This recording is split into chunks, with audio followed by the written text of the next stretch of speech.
Yeah, sorry about that. I was having a little bit of difficulty finding the right proper stream here, and then we also had some fans watching the game, and yeah, I am just kind of putting the car together down the road as I go here. So if you're on this live chat, thank you very much for joining. And I want to make sure that I got us going on right here. Yes, and so we doing a live chat right now, and looks like we have Josh. Is that yeah, no wait? So we got sorry. Looks like I need to get some readers. Joel, Joel is following right now. So Joel, where are you from? And Joel could be actually he put listening to the game on the radio. And he put that quite a while ago. So I'm not sure who is live now with us, but I'm just kind of monitoring the chat here right now. And so one thing I wanted to talk about here was, I guess, just about live chat and scheduling. And I had one of my friends, a good friend of mine, Katie Hart, if you want to check her out. She's a great singer. And great singer, I would say okay person, not great person. If you know her, you know what I mean. But she was like, what time are you going live today? And are you going to be scheduling that regularly? And I knew what she was thinking because I was thinking the same thing. Really need to be consistent with all these things. So if I consistently have a posting time for not only my live chats, but for my videos, I'll get more regular engagements. And that's what I intended to do. And my thought was today, or this weekend, I had a lot of things to do, and I didn't get around to scheduling everything the way I wanted to. And then I also had some people watching the game who are really into it. And yeah, life just kind of happens. And my thought was, okay, I just want to give up and I don't want to put anything out there and I just feel ashamed and I'm not, it's not good enough for this week. Maybe next week I'll have something better planned. And for me, I'm a perfectionist sometimes, or I just overanalyze things. And it's a pattern I've kind of fallen into my whole life, where I will think too much, I will tweak and edit and try to perfect everything, and then a lot of things just get lost in the mix. So today, my whole thought was, it's very much like the rest of my music career. I want everything to be perfect, but sometimes you just need to act and keep it moving. So I would like to have these regular chats be on a regular time here on my channel. Regular time every week, have my videos posted every week.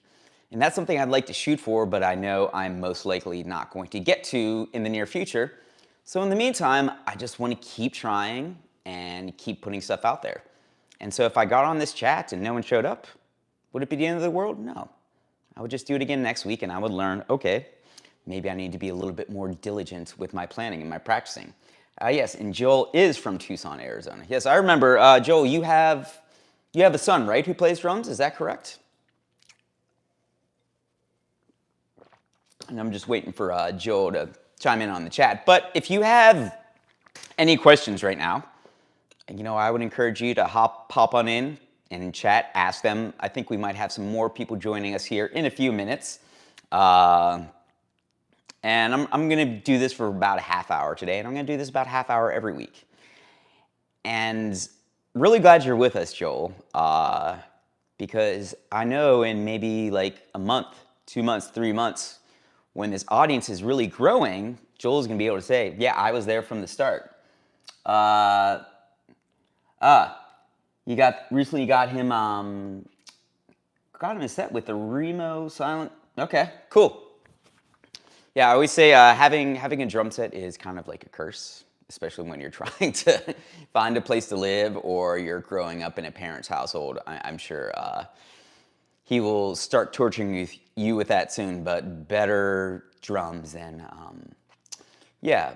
being distracted with other tools at the Devil's Workshop. I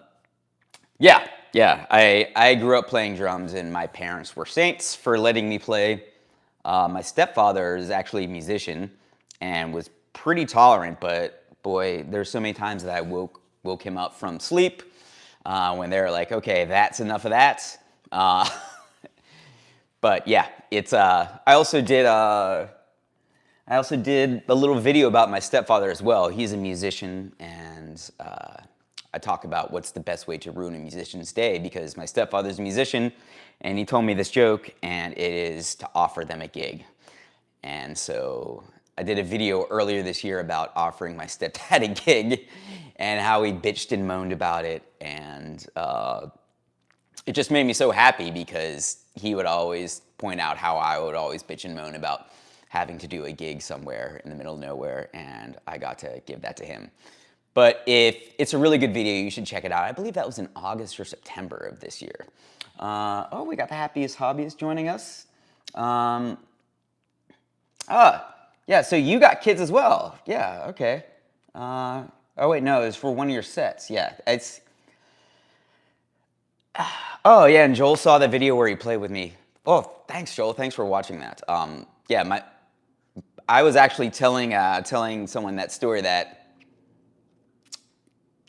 telling two of my friends that story the other day, and that probably is one of my favorite stories, just I think of all time. And I did a video this week where I talked about another one of my favorite music stories, about where I was filling in for a friend of mine and doing a gig with an Elvis impersonator. Like, I think it was in Connecticut or New York. And the moments like that really sneak up on you. Like, sometimes you're playing a gig that's not a huge gig, not a small gig, it's just another gig.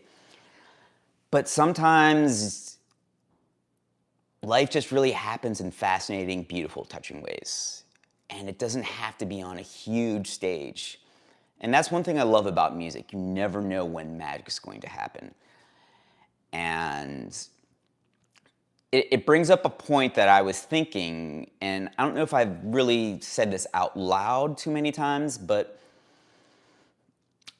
so yeah, every gig's a Super Bowl for me. Like, every gig I try to play like it's the most important gig in the world. Like, this is going to be the last time I play. There are no other gigs, and I have to make the most of it, because you never know what's going to happen. You know, sometimes magic just happens, but also just, I think excellence is a habit. And if you really get into that pattern of, okay, every time I play, I'm never going to phone it in, I'm going to do my best, I think things will happen. And I'm actually thinking about that I got a gig this Friday with one of the artists I really believe in. His name is Aaron Nichols, and I have a few videos of him up on my page. And it's in a venue where you really can't see the stage. You can only see me because I'm in an isolated drum booth. And I'm thinking, I might get to this gig early. Like, it's a 4-hour gig, and when you're playing Broadway gigs, you're just in and out really quickly because they are a grind. But I'm thinking, you know what? I'm going to get to this venue at about 9:30 a.m. before it opens, and I want to get some things set up there, and then come back around 1:30 right before my gig time, because I want to live stream it in a way where everyone can get really good audio, really good video, and see the stage instead of just seeing me. And then a part of me thought, well, that's kind of you're really going the extra mile for something that is just a regular gig. But I think if you get into the habit of really going the extra mile, even for like the small gigs, sooner or later it pays off. And I know some of us like to laugh at the weekend warrior who takes it way too seriously. And we like to act like the jaded musician, be like, oh, it's just a gig, dude, whatever. And I think there's a certain amount of pragmatism, being healthy about, like, okay, I need to just roll with the punches on a gig. But I also think it's really important to start establishing just like habits of like, this is serious stuff. And it's really a fine line, because sometimes when I'm playing gigs, especially like if I'm playing a gig on Broadway and it's 4 hours and it's my second or third 4-hour gig of the day, sometimes I'm just trying to get through. And sometimes you have to like look at the big picture. But also just getting into the habit of saying, I always want to be at my best because you never know who's going to be watching. Oh yeah, and so we got Joel. So yeah, I saw the you saw that, and oh, Happiest Hobbies. You saw that as well. Hey Joe, you saw Z Pierre's live stream, man. Z Pierre. If you guys haven't followed Z Pierre 509, I don't know how this guy sleeps. Okay, but he does so many different gigs, so many different jobs. He has like a photography business, a landscaping service, and he like live streams all sorts of videos from Nashville's Lower Broadway and kind of gives you a peek into what it's like on Nashville's Lower Broadway. He's and he's just been doing it for a while. He's walking around with like a couple iPhones and like this cool rig, and he's really like he's documenting a lot of people there on Broadway. He's really cool. Then there's another. I actually went to find. There's another person who documents a lot of musicians on Nashville. I think it's My Nashville Music. I actually want to see if I can find it or find him because I think it would be really interesting for some of my followers who are like trying to figure out.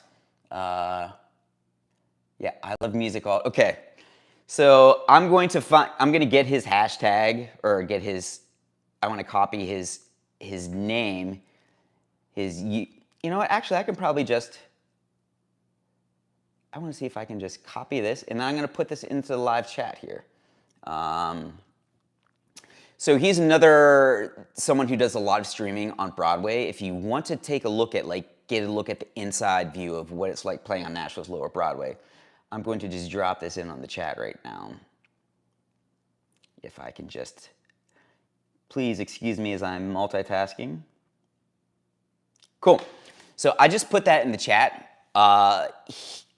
As another person that he is down there, I would say pretty much like 8 to 12 hours a day. His name is John. He's a former engineer, retired. I believe he's in his 70s or 80s. I just had lunch with him the other day. He's a sweet guy, really great guy, really wise guy.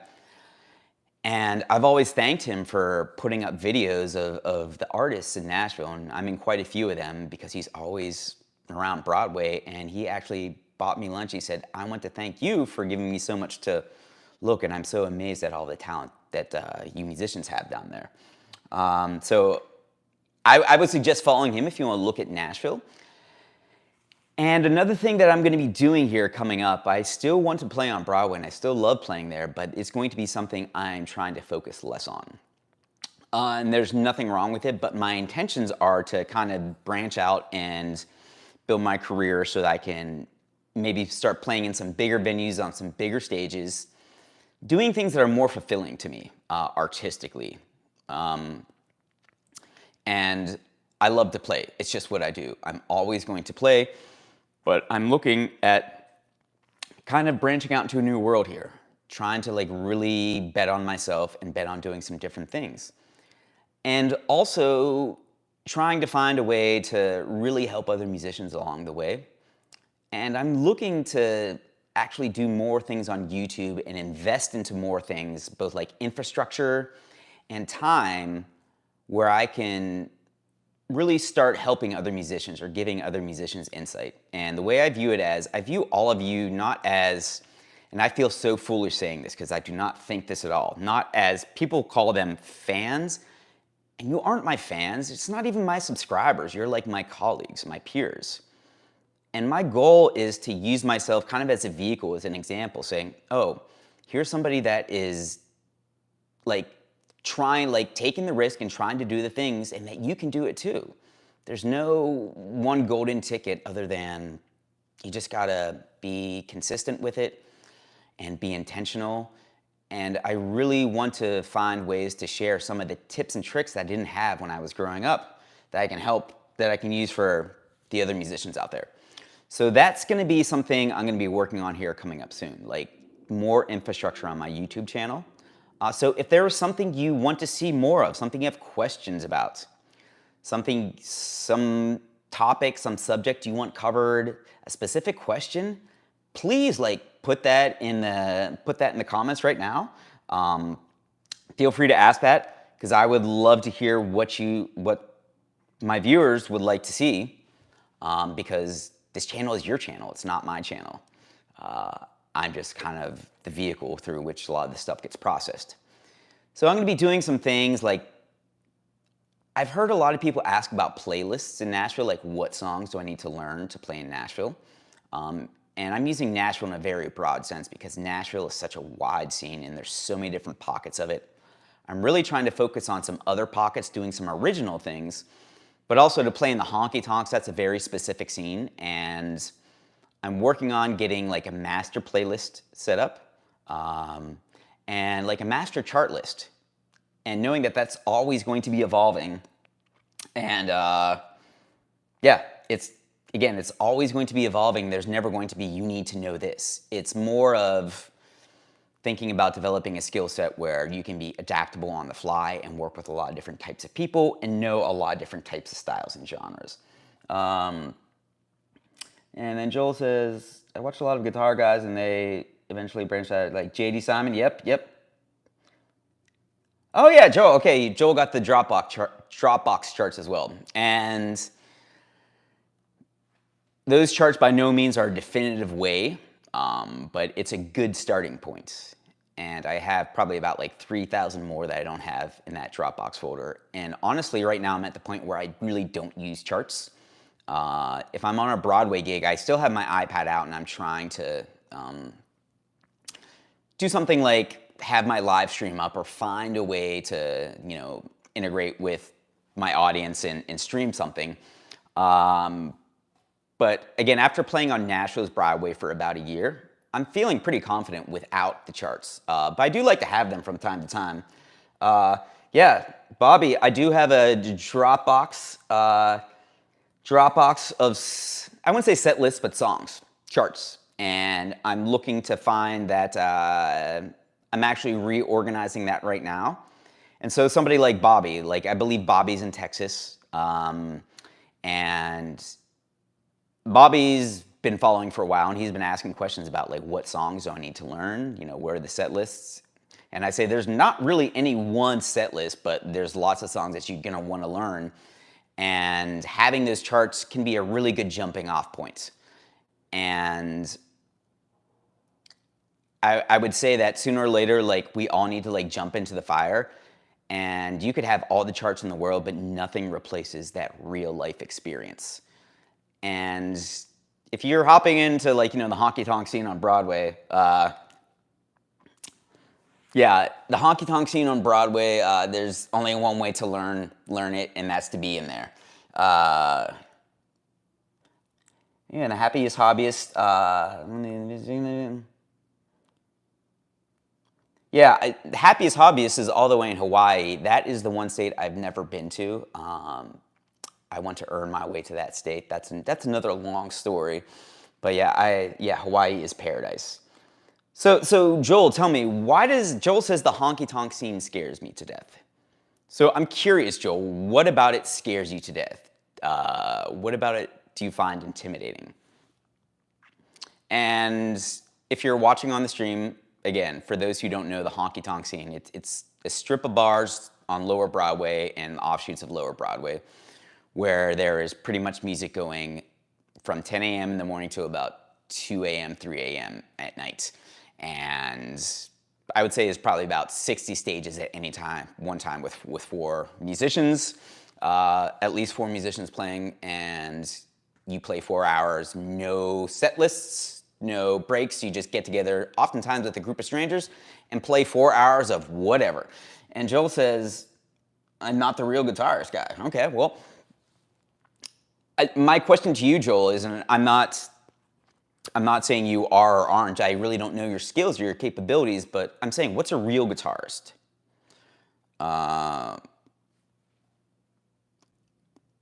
Okay, so Joel's saying that he's like Nick, who's a salty-mouthed chap who I play with. Nick's a really good guy, knows a lot of really good country songs. He has a unique personality on stage, and I mean that lovingly. He's not everyone's cup of tea, but I like working with him. He's a good dude. Yeah, and Joel's saying, yeah. So Joel, if you're like an acoustic guitar, or if you're a guitarist, right, and you know songs, but you're not like what would be called a picker, one of those guys that can do all those crazy guitar licks, because playing country lead in Nashville, it's kind of something you can't fake. You need to know some signature licks. Like if you can't play like, I say, all right, play me the intro to Pickup Man. Here we go. 3, 4, 1. Can you play that? Do you know Pickup Man? Right now, who knows Pickup Man? Like, sing me it right now. Like, and I'm not trying to put anybody on the spot, but that's the way your brain has to go. All right, cool, Bobby. Yeah, if you know, like, you're just gonna want to roll with that. And Joel says I have like 25 to 30 jazz songs I can play and sing. So here's the thing with playing on Lower Broadway. You don't have to be the world's greatest singer, the world's greatest guitarist. You need to find your lane and find a way to go about doing it. So maybe Joel, maybe you could like say, listen, I want to start doing solo gigs or duo gigs. So there's a lot of solo gigs where you can go in and you can just play for 4 hours, a guitar, play guitar and a song. So usually that's, I would say, about 10 a.m. to 2 p.m. or maybe 2 p.m. to 6 p.m., maybe like on an offshoot. It's a smaller stage, but that's a great way to cut your teeth. But regardless, if you're going to go play on Lower Broadway in Nashville, okay, and you want to do, say, I just want to be a guitarist or a singer and take my acoustic, you still need to know a shit ton of songs. Pardon my French. You just need to know a lot of songs, and if someone comes up and requests, hey, I got a song, can you play it for me? And people expect you to be a jukebox. Right? They are going to say, "Oh, you don't know that song? Oh, I thought this was country musicians came here. I thought real musicians came here." And sometimes people will like ask you for the most obscure song. Now, how you approach that is everyone approaches it differently. I work with one of the most talented guys I work with, Aaron Nichols, who I really think is going to be a star. He's a guy that I'm really supporting and I'm pushing because he has just one of the most talented musicians I've ever played with. Okay, and he knows a fair bit of songs. He doesn't know the amount of songs that other people on Broadway do. He is not like this Rolodex. And he's also a guy that there's some songs he's like, sorry, I don't know that. I can play something like, here's the songs I do know. And he'll give people a list. And he does it in a really honest, genuine, endearing way. And I think he is so talented with what he does that people are like, all right, cool. There's some other musicians who are like, I've never heard that song before. Let's give it a shot. There's one artist I work with, and she makes it a point to say, if we've never heard it, we'll still play it anyways. We will try anything. And I know that some musicians in Nashville do not like to do that. Some people, they don't want to embarrass themselves on stage. And I get that. And then there's other musicians that are like, listen, nothing is too precious. Let's try and do it. And I get that too. And sometimes people, they find their lane, how they want to approach things. Not just musically, but also like, am I here to make money? Am I here to make fans, to build my network? Am I here to work on my skills? There's a really great songwriter, musician, and he wants to go out and play, and he hates it when there's like rules, like if you want to hear Freebird, or you want to hear Dead Went Down to Georgia, it's $100 in Nashville. That's just what the rules are. And he hates things like that. He hates asking people for money in that way. And if that's what, he's the front man, so he makes the call. And that's the way he operates best. There's another artist that I work with that will do anything and makes a crap ton of money. And sometimes the music can be a little bit rocky, and sometimes I'm like, ooh. But I think this artist also knows that going into it that, okay, I know that not every song is going to be perfect and it's not going to be record tempo, but we're going to try a version of it today, and we're here to get paid because it's a job. And both things can exist. You just kind of have to find your lane and find what people are comfortable with. Some of the best artists I play with on Broadway make the least amount of money. Some of the some of the people who aren't as experienced musically or skilled make the most amount of money because they are okay musicians and great hustlers. And okay musicians and great hustlers make a lot more money than great musicians and okay hustlers. And I'm not saying one is better or worse. I'm saying that's how it goes on Broadway.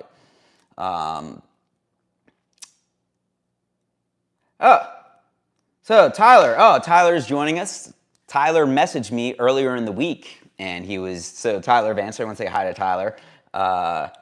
Okay, now Bobby says, now if you want to pick up Ben Cheese, I'm going to hesitate. Okay, fair enough. Yeah, so one of the things I'm working on getting out to everybody is a list of songs, like a master list. And one of the things I always tell people, like, put that thing on shuffle and just play it. Like, if that song comes on, don't even like literally have it playing. Like if you're using Spotify and just have it go from one song to the next, don't hit pause. Just start playing, trying to figure out the song. And then if you have to look for a chart, go ahead and do that. But get yourself used to that. Because yeah, that's very much how it is. So Tyler, he messaged me earlier this week. He messaged me on Instagram and he said he wanted to know, yeah, like what's it like? He had some questions for me. And so Tyler, since you're new here, why don't you, floor is yours, ask a question.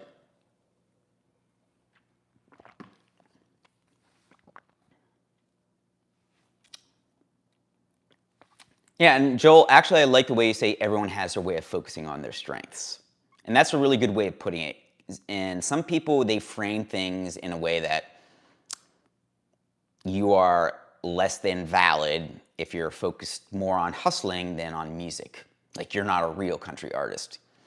And when people say things like that, I understand what they're saying. They're saying they really value music and they want to focus on music. That's cool.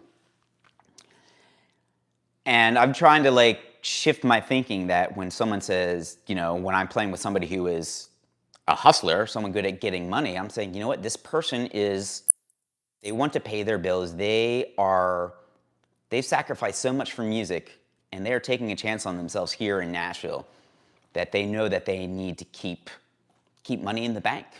They know that they need to stay fed. You don't have to be a starving artist. And I almost view like playing on Broadway as a job and then you go and be your artist elsewhere. Now, I'm not saying that is the case, but I'm saying that everyone has something they're trying to do. And I want to work with as many people as possible, so I need to be really flexible in how people view the world and how people view Nashville. So yeah, some people really just want to hustle on money, cool. And I view that as, oh, you know what? I'm really watching someone learn how to entertain, learn how to work the crowd. And that is an incredibly valuable skill to have. Even if you are going to go off into original music, those 3 to 5 seconds of silence when I see like bands doing it, oh, it's just very uncomfortable. And yeah. Yeah, so and then Joel says like, you know, Krista Dudley and Don Kelly, I found a good niche on Broadway. And they've definitely learned how to work the crowd on Broadway. They have learned they know what works and they know what musicians work with them.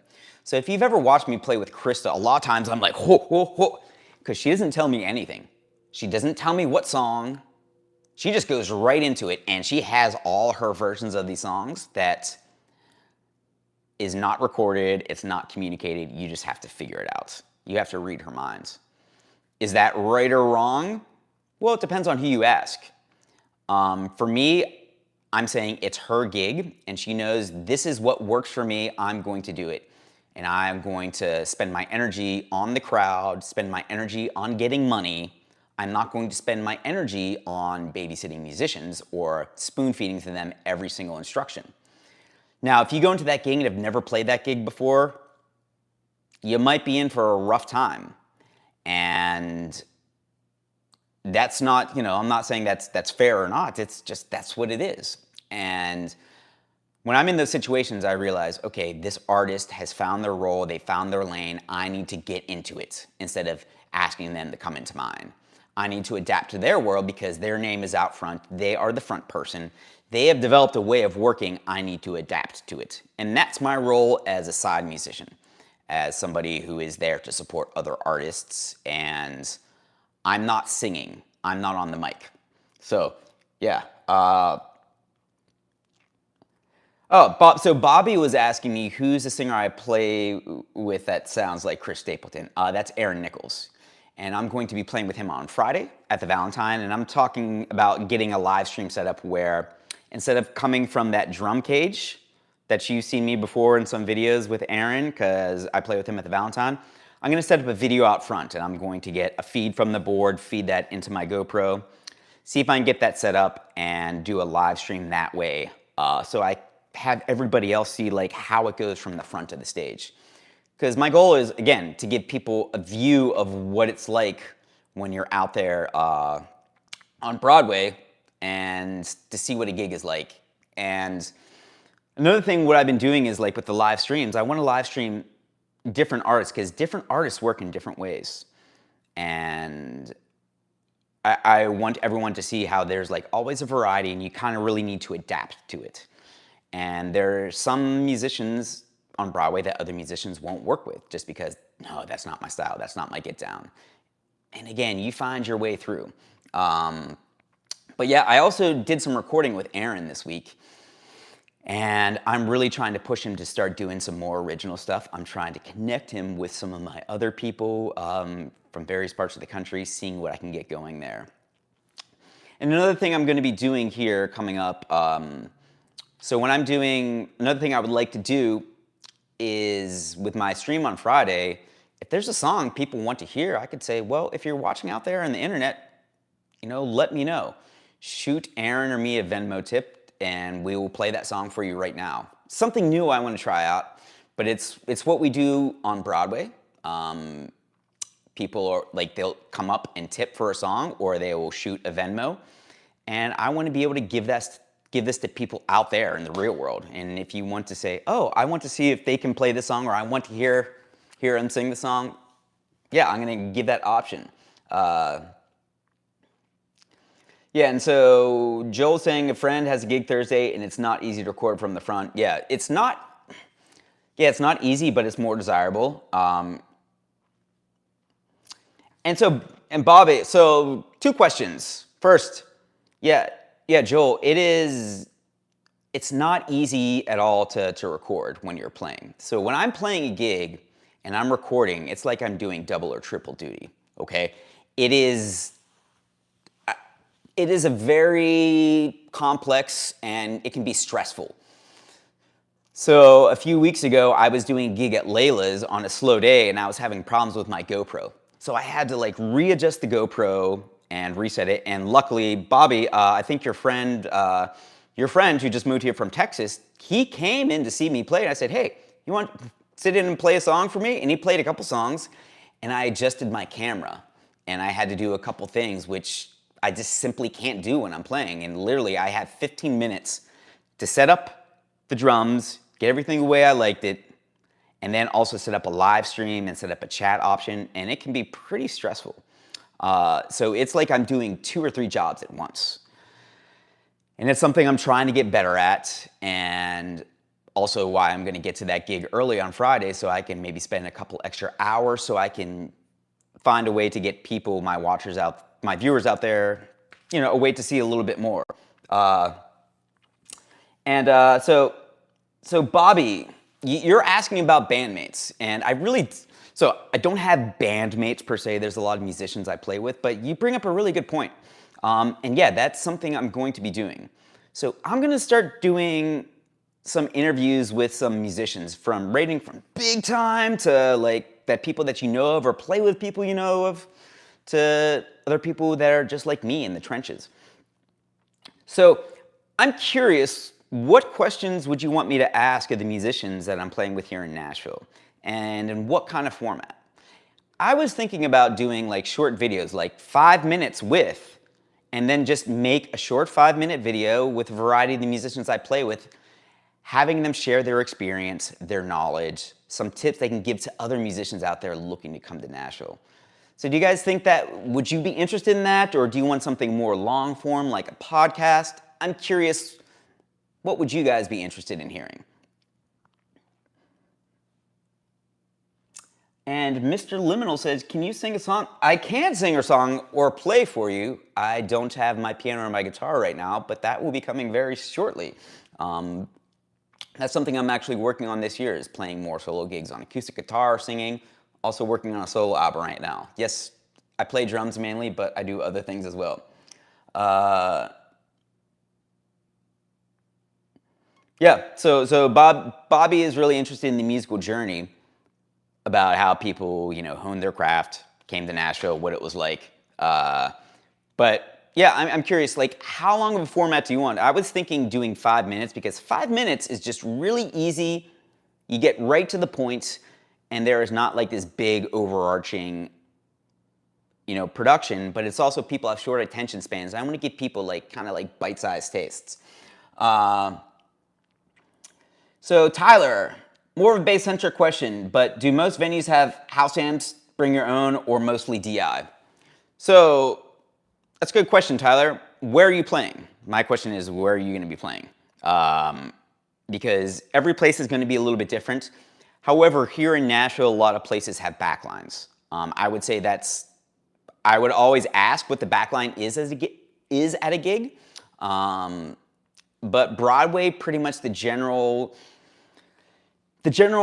way of operating is that there is going to be a cabinet there. Usually a cabinet and a head. Some people go DI, but I would say like bring your pedals if you have any pedals. Sometimes people bring a head with them to get more of their tone. But again, think about when you are playing in Nashville and you are doing specifically on Lower Broadway. What is like, if you're playing there, the goal is to get in and out very quickly, okay? The goal is not to set up like 412s and not to, you are literally having like 15 minutes. So think about, what can I set up in 15 minutes, like walk into a door, walk on stage, and be ready to play in 10 minutes? What can I pack with me that I can get from one gig to the next? I can have a gig finish at 2 o'clock, my next gig start at 2:30. What can I carry with me that I can easily break down from my gig, go to the next gig, and be ready to start at 2:30? So if you have like an amp and a cabinet, I mean, maybe you could do that, but you would need to have like a dolly and a cart. I know most bassists, they're gonna like take a tuning pedal, maybe like a small pedal board, maybe a DI, maybe a head, but really just what fits on their back. And if it's not on your back, it's on a small little dolly. So I would think that. Yeah, 5 to 10 minutes sounds fairly. Okay. Yeah, and so not every place has a backline. Okay, then kid who plays Fortnite wants a shout out, please. Okay, well, there's your shout out, kid from plays Fortnite. Hey, Jackie Green. So are all the players using for their chords and or lyrics on their phone? That's another good question. What are people using on their phones or their screens? And that really varies from person to person. Some people use like the Ultimate Guitar app. Some people, they'll find some chord charts. One thing I don't like, again, I don't use that because, I'm a drummer if I'm playing drums. But I prefer using a Nashville numbers system based. But again, like everyone has their own way. I use an app called Fourscore, and it's really just a database of music charts that I've created all the music charts, but it's easily like collected into like one central place, so I can easily scroll. But again, it's very specific to the person. But so you'll see people on their phones or their screens, and sometimes they're looking at charts. Yeah, a lot of times those people are doing things like they are accepting tips through Venmo. And a lot of times people will scan their QR code at the front of the stage and send them a Venmo, and they're looking at their Venmo to see their requests. So there's that. But also, if people are using charts on stage, one thing I would like to stress to everybody, if you are coming to Nashville to play and you're relying on charts of whatever variety, I would keep them on your device locally. In other words, don't rely on internet connection. because if you're relying on mobile data, it can be really spotty because Broadway is so congested. If you're relying on the Wi-Fi for the venue, some venues won't give it out. Some venues have really spotty Wi-Fi connection. Just if your data goes down, it's just not in a good place. So I say always keep your stuff on locally.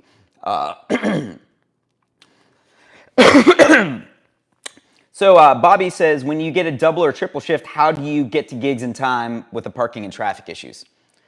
Well, if I'm doing a double or a triple and it's on Broadway, it's pretty much all in, I would say, a 4-block radius.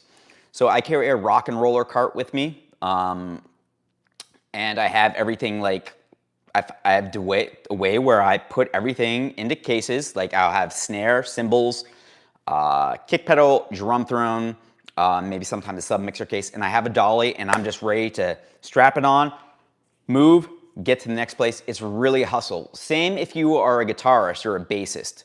I know more guitarists like to have their amps, but a lot of guitarists are using like, you know, a head rush or a Kemper or some kind of amp modeler. But regardless, some people have a small dolly, and it's just, okay, we got to move quick from one place to the next. Yeah, I mean, Bobby, sometimes it's a pretty tight time frame. I mean, sometimes as soon as that downbeat is done, I'm like, cool, get all my stuff, get to the next gig. And I tell like the person in the front, I'm like, hey, I can't stay to get paid. Make sure like I'll settle up with you later. And again, that's something you figure out as you come into town. But I would say like if you're coming into town, give yourself some time to just doing some singles. Make sure you can get settled into a gig and make sure like you can see what it takes to get out of a gig. But really like once I get parked, I'm there. So if I'm doing like a double or a triple, let's say I'm doing a split double, which is like I'll play 2 to 6 p.m. and then 6 to 4 I'm off, or 6 to 10 I'm off, and then I'll play like a 10 to 2 a.m. I'll just park, play my first gig. After that, break my stuff down, take it to the next gig, maybe like leave it in the back room there and like go get something to eat. But really, like once I'm there, I am there. Oh yeah, Joel says, yeah, the briefcase thing is, whew. Yeah. Yeah, the briefcase is definitely very handy for me to have. And again, I'm working on improving that as well. I'm working on actually starting another channel just specifically dedicated to gear and how musicians and content creators can effectively navigate all this stuff, because there's so many options out there, right? And like, what apps do I use when I'm playing on Broadway?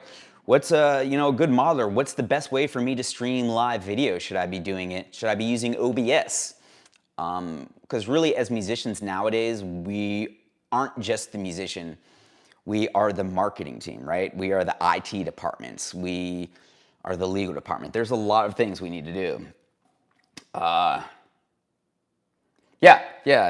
I do have a power cube in there with multiple USB ports. And I'm thinking about tweaking that. I would really encourage people to navigate away from the GoPro brand. From what I've seen, GoPros are really hit or miss with reliability, especially when it comes with audio and connecting audio interfaces and streaming.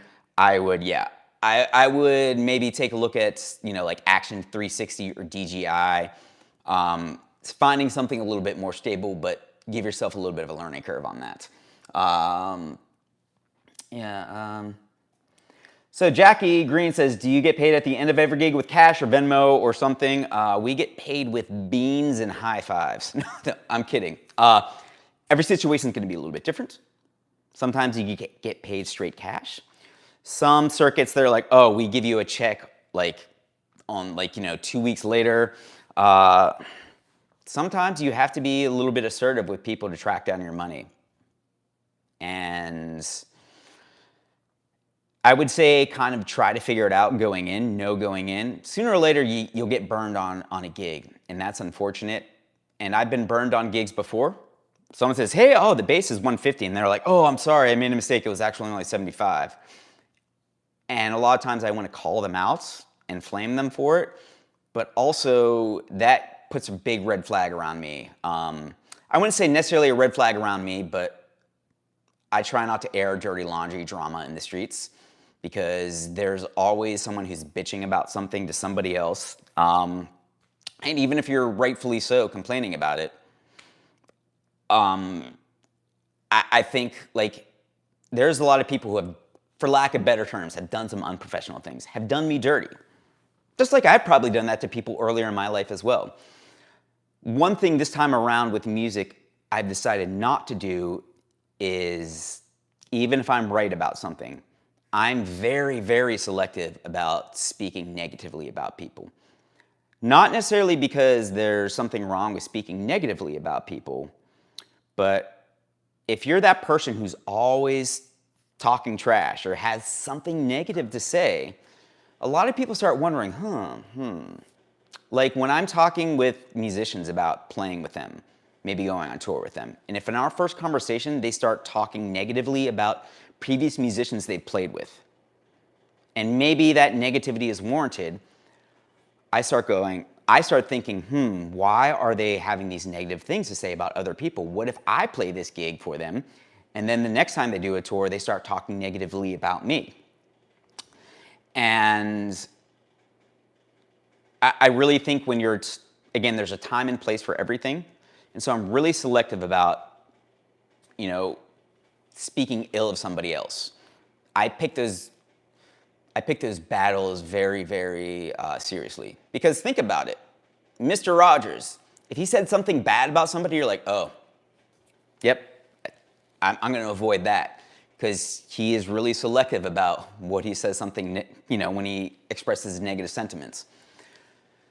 So back to so for me, if someone's shorts me $100, yeah, I am mad, I am pissed off. And I'm just going to put that in the back of my head, and I'm going to say, all right, I'm not going to work with that person. So for the most part, everyone here down on Broadway acts with honor. Or maybe I'm just being naive, but usually you'll get everyone in the band, there's a bucket of tips, everyone splits it up together. Or you'll have somebody in the band split it up amongst the other musicians. And again, I trust most of the people I work with. Have I been shorted a few times? Probably. But some people will pay out cash, some people pay out Venmo. If I'm hiring people for the gig and the venue's saying we can't pay you for 2 weeks, I make it a point to pay my musicians immediately after the gig so that there's no confusion. There is, someone's waiting on that money. I make sure to have that money there for them. Let me see. So, do you have to wait at the beginning of the year for a bunch of 1099s to show up? I mean, yes and no. Everyone does their taxes a little bit differently here. Some people really like to operate on the cash system. It's cool. Some people treat Venmo like that and like cash tips, but my whole attitude is that if you do everything right and the way it's supposed to do, you have nothing to worry about, you have nothing to remember, no tracks to clean up after. Could I hide some money from the IRS? I absolutely could. For me, it's not worth the extra money in having to worry about, look over my shoulder, worry about getting audited. Yeah. So, this is going on a little bit longer than I anticipated, but again, I really enjoy chatting with, I would do this all day long, seriously. Time for a question, one or two more questions, and then I got to split. And Tyler, yeah, you're right. You got to pick your battles. That's something, there was no battle too small for me when I was younger. And I would, based on principle, I would not take shit from anybody when I was younger, and that did not serve me well. Just sharing from my personal experience. One more question. Are you in your bathroom? Okay. No, I'm not in my bathroom. I'm moving my drums around a little bit. But yes. I was like, am I in my bathroom? Oh, yeah, no, because I keep the drums in the bathroom. No, so I'm acquiring a little bit more drums here. So you can see right here, there's quite a few more drums. We got, I still need to do a review of that Yamaha hip kick. And we got this DW kit that I just picked up. And I actually used that this week when I was recording with Aaron. It's the first time I got to play it. Man, it sounded great. Yeah. So yeah, thank you so much. I'm gonna start doing this more frequently. I'm also starting like a subscriber base where I'm going to like give, if you want to sign up, it's something I'm trying out. I can have various levels. Right now I just have like a $4.99 level, I think, or $5.99. But I'm gonna give people like access to all my past live streams. I probably got about like 50 or 60 of them. And it gives you a really good insight as to, you know, what a shift is like on Nashville. And some of them, they can be pretty rocky.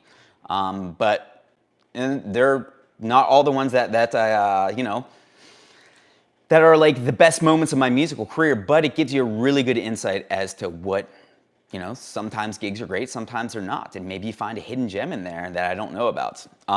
But so yeah, so if you want to be a member, because I'm at a certain level with YouTube, I'm gonna do that. And I'm gonna do that as a way to kind of try to start finding ways to monetize this channel so I can continue to pay for the infrastructure to run it. So I continue to pay for the data from streaming, but I'm also looking at setting up a dedicated space with a dedicated camera, dedicated lights, so I can do more content for people and kind of streamline the process, because I really think there's like this blind spot. Like everyone's out there making YouTube videos about like showing off, which is cool. You want to promote yourself, right? Showing off, playing, or like making funny things. Cool, that's great. I would love to do that, but I'm also like, there's just a big gap of like, what's some practical knowledge that nobody has? So I'm really trying to think about ways to give people practical knowledge.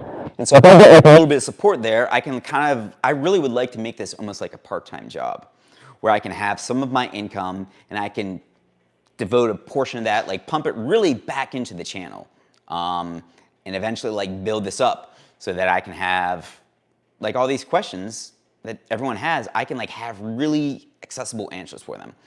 So thank you so much for watching. If you have any questions you think of during the week, you know, put them in the comments on one of the videos. I'm going to try to be here again next Sunday. I'm going to try to do it after the football game, because I know a lot of my people like to watch. We're going to have, I believe it's the Chiefs and the Ravens, or the Lions and the 49ers.